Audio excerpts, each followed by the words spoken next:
Hey friends, do you like beer? Well, if so, today's episode is going to be a particular treat for you. My name's Monica Kang, and you are listening to Dear Workplace by Innovators Box. We're currently in a series diving into falling in love with Korean culture and meeting innovators and leaders who are bringing Korean culture into the businesses and industries that they're leading. And today's guests have thought about this question too. Meet Youngwon Lee, founder and CEO of Dokkaebier, who is on the mission to bring innovation and much-needed diversity to the craft beer scene.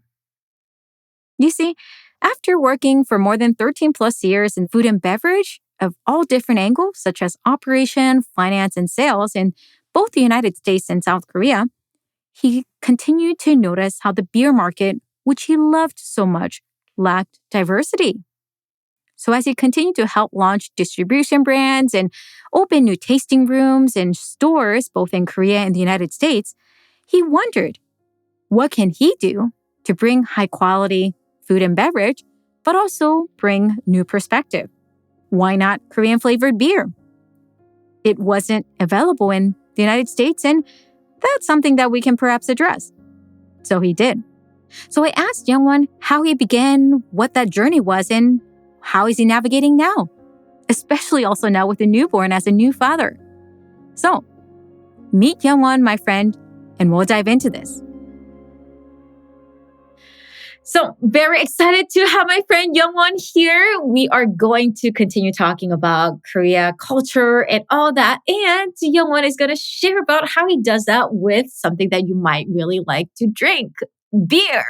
You might be wondering, wait, how do you integrate beer and Korean culture? Well, we're about to find out. So Youngwon, thank you so much for joining.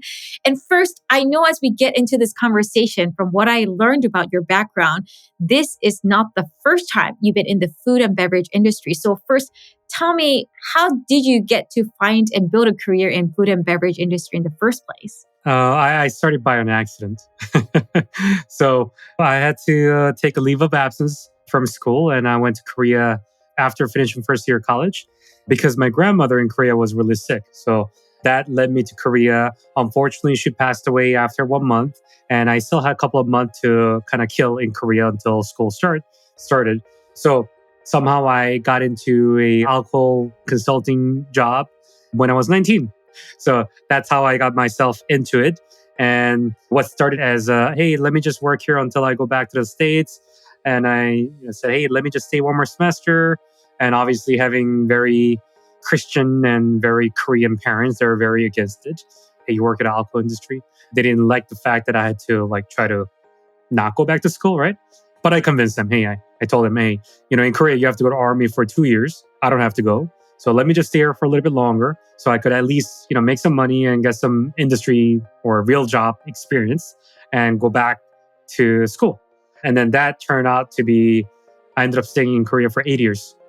Oh, no, actually 9 years. Wow. Yeah. Oh my gosh. What convinced your parents to be okay with you staying a little bit longer, way past the army 2-year period? Well, the army was it. And then, I just said, hey, let me just stay one more semester. And the company actually took off and started doing really well. So they were okay with me dropping out of school. But obviously, my father still says, I wish you finished Berkeley.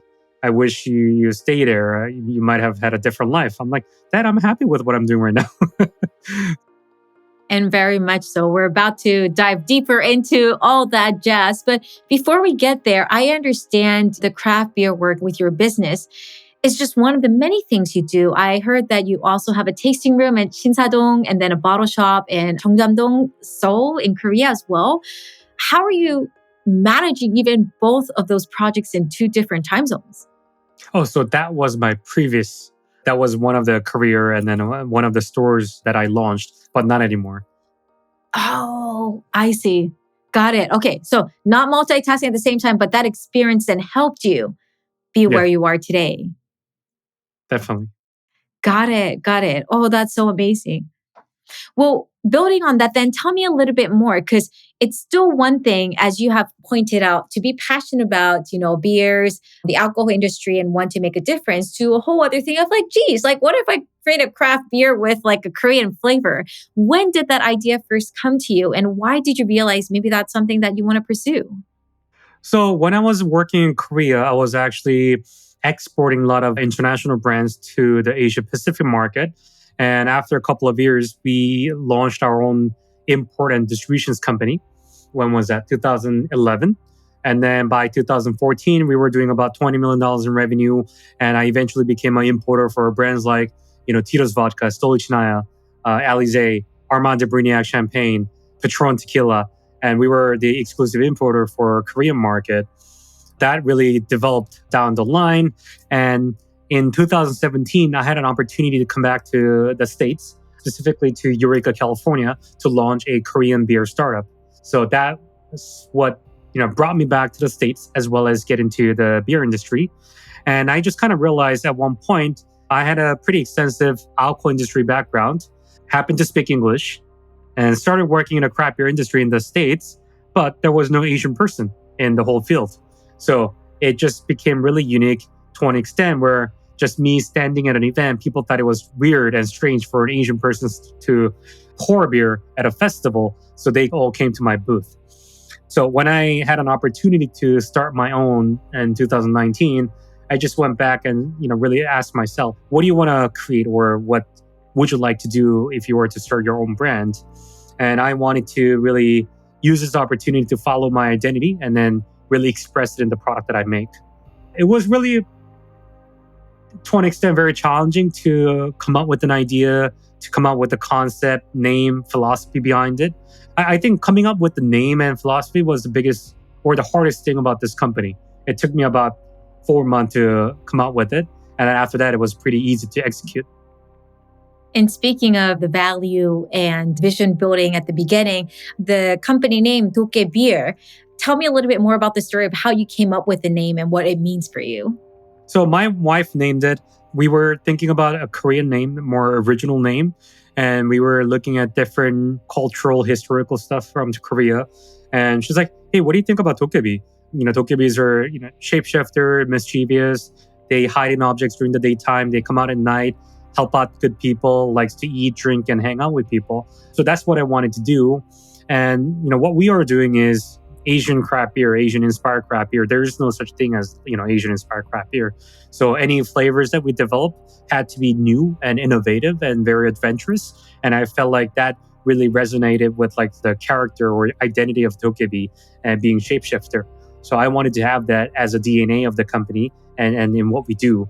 With Dokkaebi, adding ER turns into a beer company, Dokkaebier, but also, a person who's acting as, Dokkaebi. And that's how we came up with the name. Love it. And speaking of the different flavors, how do you indeed decide what flavors to try? And are there also flavors that you realize actually didn't turn out as well, and that's why we don't have this in the market? Yeah, so I didn't want to have a limit of trying out new flavors. So we have a product lineup called experimental beers. And we just go up in chronological number, and every month we come out with a new flavor, test it out, released to consumer in a very limited quantity. Consumers give us feedback. Hey, I really love this beer. I liked it. Please make it again. That's when we fine tune the recipe and, officially launch it. So we're up to batch number 35 as of last week and 36 coming up soon. So any beer that we've done before, it was part of experimental beer. So our infamous Kimchi Sour was our batch number 17. Bamboo Pilsner was number 1. Milk Stout was number 3. I might get the numbers wrong, but they all used to be experimental beer at one point. That way, we're sort of keeping that mischievous, adventurous trait of Dokkaebi, but also we could always experiment. Because sometimes once your company hits critical mass, you might get scared of failure. And I didn't want to have that. I just wanted to constantly innovate and try out something new and different, regardless of where we are, what size we are. And that's a really great point because I think, like many of the industries, unless you're in it, you might not realize that there is a lot of tradition, processes that actually prevents innovation and attempts to experiment. I love that you have this culture of already systemizing an experiment and normalizing that.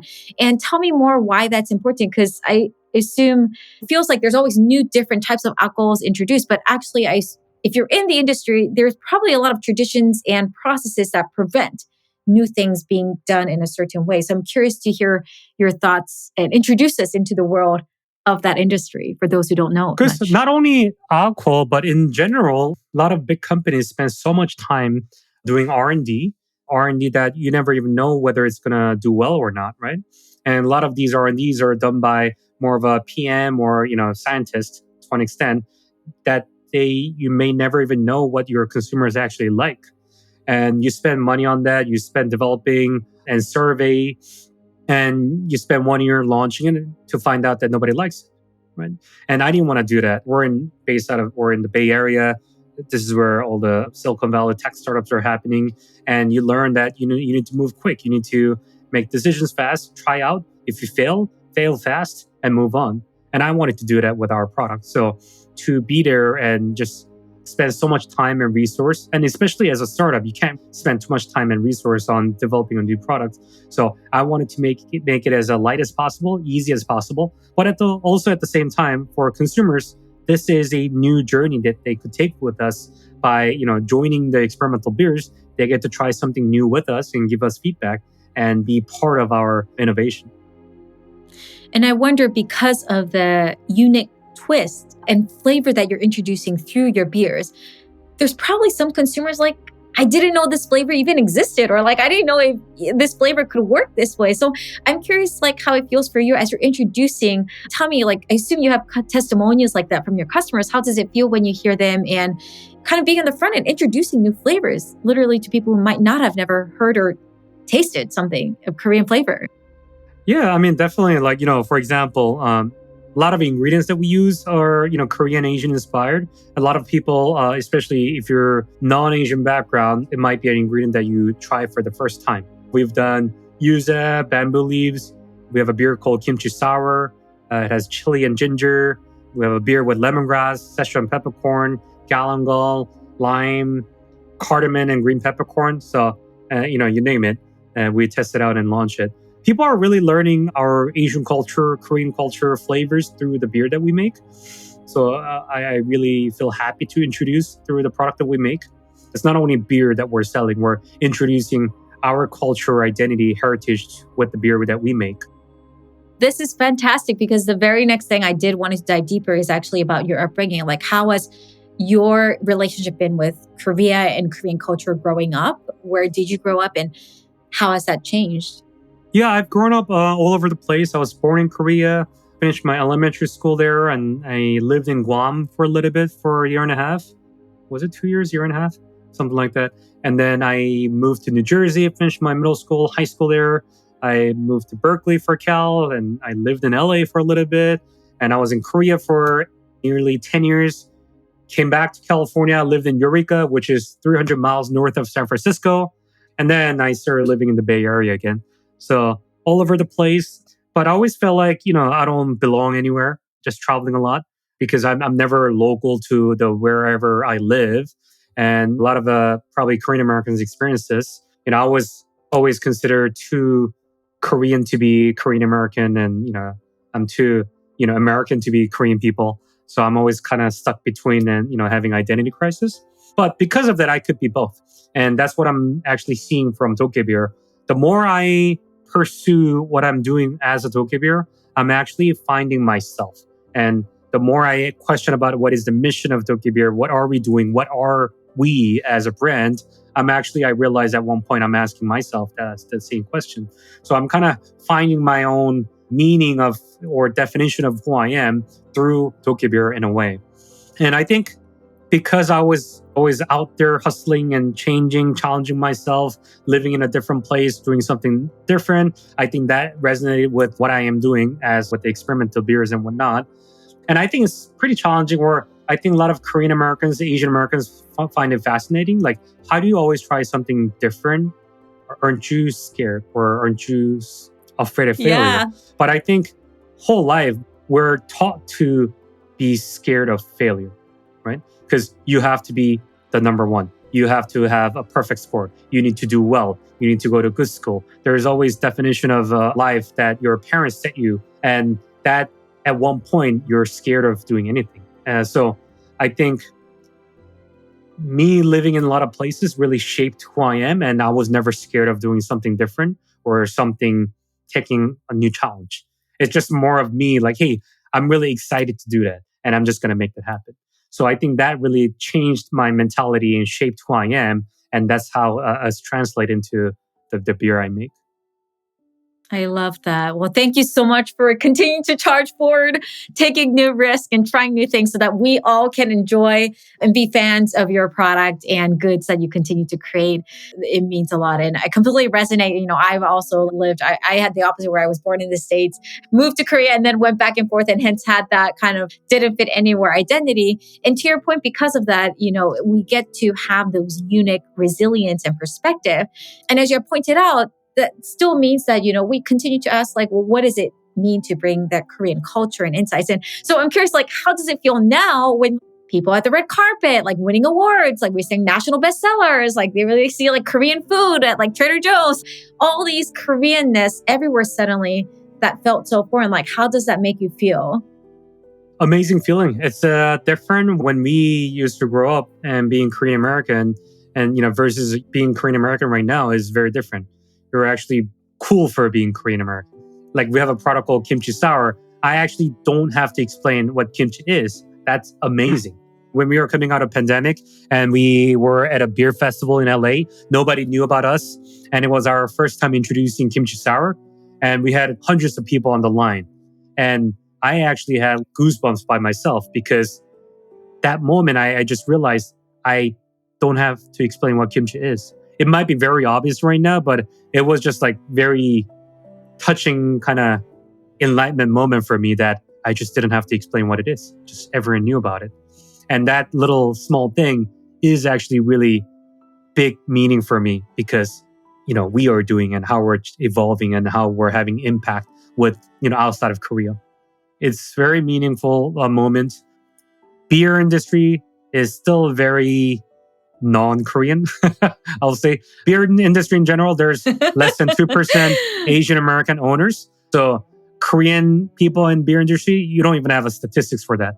So it's how rare we are. So I'm actually really getting a lot more encouragement of what we are doing and how we're trying to represent Korean culture into the beer we make from outside sources, people in the film industry, other CPG areas that are Korean, proud to be Korean products. Yeah, I do get a lot of inspiration on that. Still a very lonely road, but the more we have, the more we are, I think we could win together.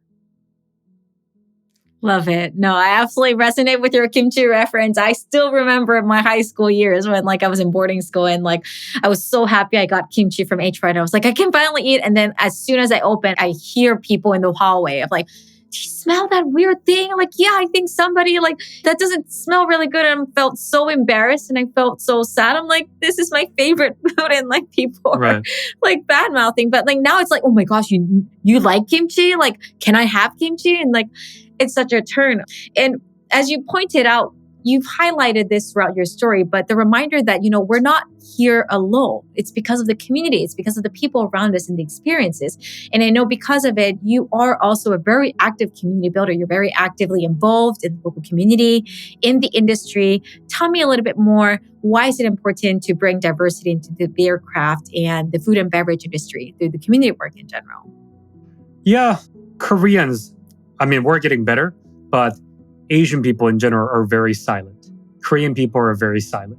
They don't want to go out of their way. Statistically, there's about 2% Asian American owners in the beer industry. There are less than 0.5% Black-owned breweries in the beer industry. However, you would actually see Black Brewers Association, but you will never see Asian Brewers Association or Korean Brewers Association because we just don't speak for ourselves. And even if you have that 2% Asian Americans in the beer industry, you actually never know that it's an Asian owner that runs that brewery because we've been very silent on that. So, for me, it's important for me to represent and be unapologetically very outspoken about our culture, identity, and what we do through the product that we make. And I think the more that we have, the more I do, the more I push the boundary, I think it will create more opportunity for whether you're in beer industry or, F&B in general. And I do appreciate everyone's doing it, and I want to be part of it, and I want to push it even further. So that's why every single or 90% of the flavors that we create are very Korean, Asian inspired. And actually, to even take that further, for Black History Month, we made a collaboration beer with Oakland's first Black-owned brewery, and we're going to call it Soul to Soul. That's amazing. And it will be a watermelon ginger wheat beer. So it will be probably the first ever collaboration beer or brewed between Black folks and Asian folks. And I'm part of a DE&I for the San Francisco Beer Guild, and for the biggest beer festival in San Francisco, we're actually having the biggest booth as a DE&I committee. So we're doing that. So it's not only being a Korean person, it's adding diversity to the industry and push or fighting for DE&I cause. So important. Thank you so much for your leadership also and contribution, and making sure, as you point out, it's not just about the Korean voice or the Asian voice, it's about all of those voices. And so appreciative with your leadership and your doing so. Of course, as a leadership expert, the number one thing that is on the back of my mind as we're having this conversation is how in the world is Youngwon managing his time and energy? Because on top of all of this, he also has a newborn and also has a team and has all these other things to keep track of. So what's been your tip of how you manage your time and energy? Because that's a lot of things on your plate. Yeah, I try to break my schedule into very small time slots and try to execute it. But obviously, having a newborn is a curveball on anything and everything. So I've been pretty bad with my schedule lately, but trying what I can do and trying to improve. But I make sure I tell everyone that I'm not a perfect person. With the newborn, I'm actually extremely bad with everything and anything that I do. So I just apologize ahead of time and ask everyone to help me. Well, I think it's still meaningful to know that, hey, you're human at the end of the day. We're doing what we can and showing up where we are. That really changed throughout my career, because when I was younger and also less experienced, I actually tried to be perfectionist. I didn't want to show any weakness. I was sort of a cold-hearted asshole that was just very logical and very to the dot. But things have changed, and I realized I'm not a perfect person. So I actually let all of that go. And I said, hey, I'm not a perfect person. I need your help. And this is not a one-man job, one-man show. I need everyone's help to make this happen. So I've been very open about that. And I think a lot of times Asian American, Korean people don't do that because, again, we're taught to be perfect. And then we shouldn't show any weakness. But I'm very pro or active on showing weakness and asking for help, because what I do is not something that I could do by myself. Absolutely. No, thank you for sharing that. Very important reminder to know that at the end of the day, we got to remember we're human beings, not human just doing and executing things. And so thank you for sharing that insight and reflection as well. I want to do a few rapid fire all about Korea Q&A, all about your relationship is. So first question, what is your favorite Korean food and why? That's actually great. I don't really have a favorite food. I mean, I guess I have to... Maybe at least then for today. What's your favorite? It's boring, but I'll just say Korean barbecue. Yeah. Why? And why? I mean, just, I think really escalated Korean food to the non-Koreans and really bringing people. This is a one-of-kind experience that a lot of people would, brings people together and really enjoy it. You don't have barbecue by yourself. You always have a whole group of people and really having, kind of positive, good energy and exciting time together. So that's what I really love about it. Love it. Favorite Korean word and why? 도전, challenge. I mean, that's life, I think. I'm challenging myself and, 도전 myself every day to push myself. For somebody who's visiting Korea for the first time, where should they absolutely go or do? Ooh, I haven't been to Korea for 5 years. I'm actually flying out next month. So that'll be pretty fun. For a first time, Yeah, first, or maybe haven't been in a long time. I'll go for Jeju Island. I haven't been to Jeju Island for myself for a long time, but it's on my bucket list right now. I really want to go. I think the food, the scene, the nature, everything is just a one of kind experience as well. It's beautiful. And for those who are in the States and like, geez, like I wish I could go to Korea, but I can't. Like you're in California, in the Bay Area in Oakland. So like what are places that they can maybe get a taste of Korea or Korean food? Yeah, I would recommend there's a Daeho Galbijjim, which you would always have a line out the door. Also Pansang. Yeah, there are a couple that are doing pretty well, but it's not as good. I mean, in general, I don't think it's as good as like what you have going on in LA as well as New York City. So I wish there's more Korean restaurants that are opening up here. And then, I want to be part of that. Maybe that's the hit we'll drop as we air. It's like reminders, you can start more businesses, Korean food businesses in the area. We have too many tech people here, so they're not really into F&B yet. We can work on it. We'll plant the seeds. Yeah. I know you have a lot of different flavor options for your beer, but do you have, let's say, at least for today, what's your favorite out of your Dokkaebier beers? Today, K-beer, I think is probably perfect right now after all this talk. I was constantly talking for an hour before I jumped into this call. So it'll be really good. Like when you're thirsty, I'll probably could one-shot the whole can by myself right away. And we're going to all have FOMO of like, darn it. Well, I guess they can go order, right? They can go order at your website if they're having FOMO right now. Right. And then K-beer, this is the first beer we just said K-beer because I want to be, if there's a Korean beer, I'm the one. So, yeah. There we go. Absolutely. Taking a step back, thank you for indulging me on that rapid fire. I've been asking some series of questions with all my guests on this, and it's been really fun to reflect on the different themes. Taking a step back, though, we covered a lot of different grounds, but I'm curious about kind of your bigger picture perspective on just immigrant food and diversity of food and beverage in American culture. What are your thoughts, and what do you hope to see more in the coming years? I think the difference is that when we used to grow up, a lot of our parents would run it, right? And they did it out of necessity. And then it was more catered to Korean people living in the States. But now I think it's becoming more of a cultural phenomenon, as well as it's becoming a trend of having Korean food. So there's a huge jump that we took as a Korean F&B. And you would actually see a lot more non-Korean person at a Korean barbecue. Right? That's been pretty amazing. I think there's a lot of cross-cultural products that are coming. There are a lot of fusion products that are coming out as well. And, we are the byproduct as well. There's, Korean culture meeting a traditional craft beer and having a byproduct, which is Dokkaebier. And that's just something like, me, the Korean American, putting two cultures together and you have something unique and creative. I guess what's good out there. I think the more we have, I think the space is becoming a little bit more competitive. And because of that, we're actually having a better quality food. And that's what's actually happening and more innovation coming. Not to discredit our parents' generation. Now you're actually seeing like a secondhand, third generation coming out and then trying to do something better than what was done before and getting more creative, getting more innovative. But also at the same time, being more original and then bringing something more authentic. So that's all happening in all different angles, which I really love about. I love that insight. Thank you for sharing.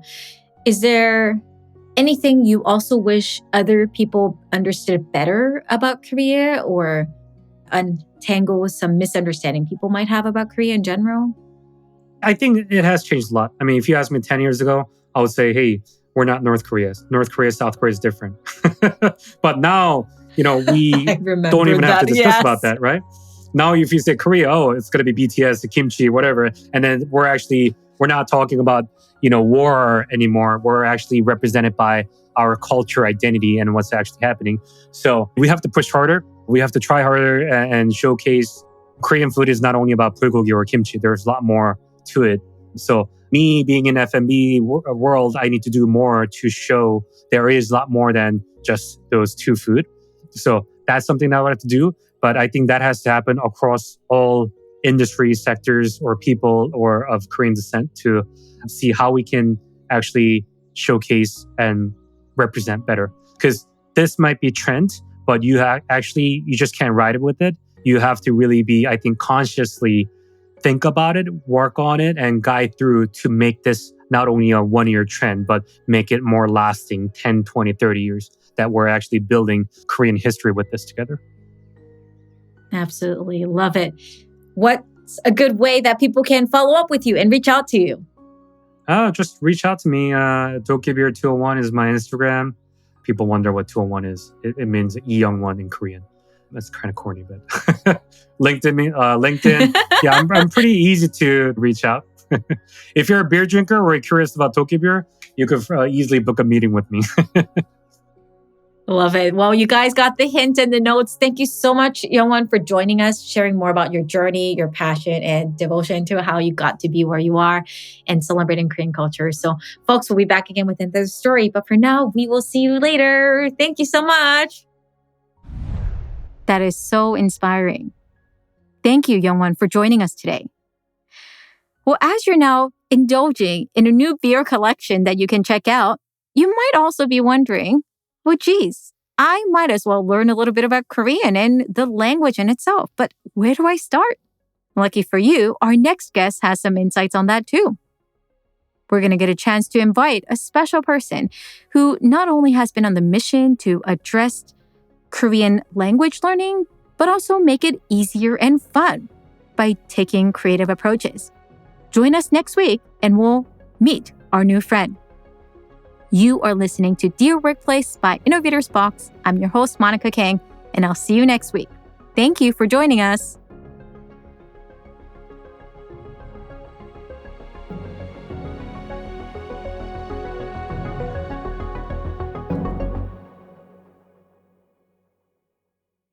Thanks so much for tuning into today's episode at Dear Workplace, where we untangle your questions about the workplace. I hope you enjoyed today's conversation. Please send us your questions, feedback, suggestions at info@innovatorsbox.com or dearworkplace.com, because we want to know how to continue to dive deeper in navigating those questions with you. This show, of course, is possible thanks to the amazing podcast team at Innovators Box Studios that I want to do a little shout out. Audio engineering and producing by Sam Blamerd. Audio engineering and assistance by Ravi Ladd.